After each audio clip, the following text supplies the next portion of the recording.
बिस्मिल्लाहिर्रहमानिर्रहीम। अस्सलामुअलैकुम। कैसे हैं आप लोग सब? Welcome back to my channel. आज मैं बनाने जा रही हूँ बहुत ही मज़ेदार मैंगो ट्राइफल डिलाइट। बहुत मज़े का बनता है ये और बहुत आसान इसकी रेसिपी है। तो आज की रेसिपी अगर आपको पसंद आए तो वीडियो को लाइक करें, शेयर करें और कॉमेंट करके ज़रूर बताएँ। मेरे चैनल को सब्सक्राइब करना ना भूलें और बेल आइकन पर ज़रूर क्लिक करें ताकि आने वाली वीडियोज़ का नोटिफिकेशन आपको मिल सके। तो बस जल्दी से रेसिपी को स्टार्ट करते हैं। यहाँ पे मैंने 5 टेबलस्पून मैंगो कस्टर्ड पाउडर लिया है। 5 टेबलस्पून मेरे पास चीनी है। एक बड़े साइज़ का आम है, इसको मैंने क्यूब में कट करके रखा हुआ है। रेड जेली मैंने 1 पैकेट यूज़ की, इसको मैंने पहले से ही बना के और जमा के और इसको मैंने क्यूब में कट कर लिया है। 2 पैकेट कैंडी बिस्किट के हैं और यहाँ पे मैंने 1 लीटर दूध लिया है। मिल्क पैक मैं यूज़ कर रही हूँ। तो बस 1/4 कप के करीब दूध मैंने निकाल लिया है और बाकी तमाम दूध जो है डब्बे में जो बचा है वो मैं इसमें ऐड कर दूंगी यहाँ पे पैन में। और इसकी फ्लेम मैंने यहाँ पे बिल्कुल तेज़ किया हुआ है ताकि दूध में उबाल आ जाए। यहाँ पे दूध में उबाल आ गया है तो हम इसमें चीनी ऐड कर देंगे और इसको अच्छी तरह से मिक्स कर लेंगे। और दूसरी तरफ जो मैंने बोल में रखा हुआ है उसमें मैंने कस्टर्ड पाउडर भी मिक्स कर दिया। मैंगो कस्टर्ड पाउडर मैंने लिया है 5 टेबल स्पून के करीब। तो यहाँ पे चीनी मिक्स हो गई अच्छे से, तो मैं यहाँ पे कस्टर्ड पाउडर का जो मिक्सचर मैंने बनाया दूध के साथ वो भी इसमें ऐड कर दूँगी और इसको भी अच्छी तरह से मिक्स कर लेंगे। फ्लेम आपने इधर लो रखना है और इसको अच्छी तरह से मिक्स कर लेंगे ताकि इसमें कोई लम्स ना बने। और तकरीबन 5 से 7 मिनट कस्टर्ड को पका के और हमें इसका फ्लेम ऑफ कर देना और इसको ठंडा कर लेना है।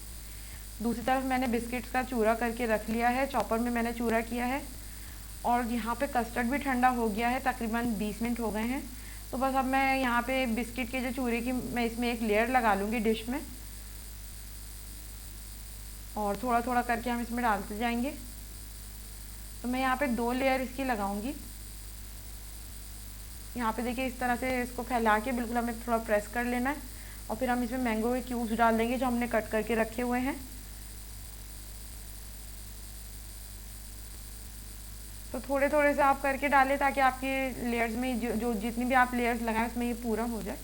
और यहाँ पे थोड़ी सी जेली भी मैंने इसमें ऐड कर दी। आप कोई सी भी जेली यूज़ कर सकती हैं, मैंगो जेली जो भी आपके घर में अवेलेबल हो। मेरे पास इस वक्त यही है तो मैंने यही यूज़ कर ली। और बस अब हम इस पर कस्टर्ड की एक लेयर दे देंगे। तो कस्टर्ड देखें बिल्कुल अच्छा सा, जितना मुझे चाहिए था इतना ही थिक बिल्कुल मुझे यूज़ करना है। इससे ज़्यादा अगर पतला होगा तो वो बिल्कुल लेयर अच्छी सी नहीं आएगी। और यहाँ पे एक और हम इसकी लेयर दे देंगे बिस्किट की। तो आप देखें ये मैंगो ट्राइफल ये कितनी आसानी से बन जाता है और तमाम इंग्रेडिएंट्स तकरीबन हमारे घर में मौजूद ही होते हैं।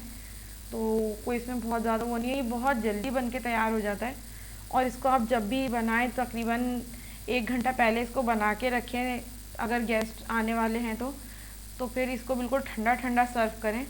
बहुत ज़बरदस्त लगता है, ठंडा ठंडा ही अच्छा लगता है। आजकल गर्मी भी इतनी है। तो बस यहाँ पे देखें दोबारा से मैं एक लेयर उसी तरह से ही दूंगी और इस तरह से ये कस्टर्ड की मैंने इस डिश के हिसाब से 2 लेयर्स मैंने लगाई हैं। अब अगर आप चाहें तो इसको जो छोटी प्यालियाँ होती हैं उसमें भी लेयरिंग करके रख सकती हैं, इसको फिर फ्रिज में रख दें आप ठंडा होने के लिए।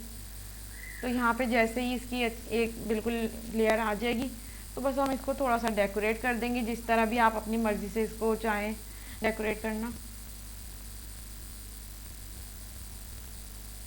और बहुत ये इजीली बन जाता है और बहुत जल्दी, ये तकरीबन मैंने आधे घंटे में बिल्कुल रेडी कर दिया है। और थोड़ा थोड़ा सा इसको डेकोरेट भी कर दिया। और बच्चों का तो ये बहुत ही फेवरेट होता है क्योंकि इसमें इनकी पसंद की सारी चीज़ें होती हैं।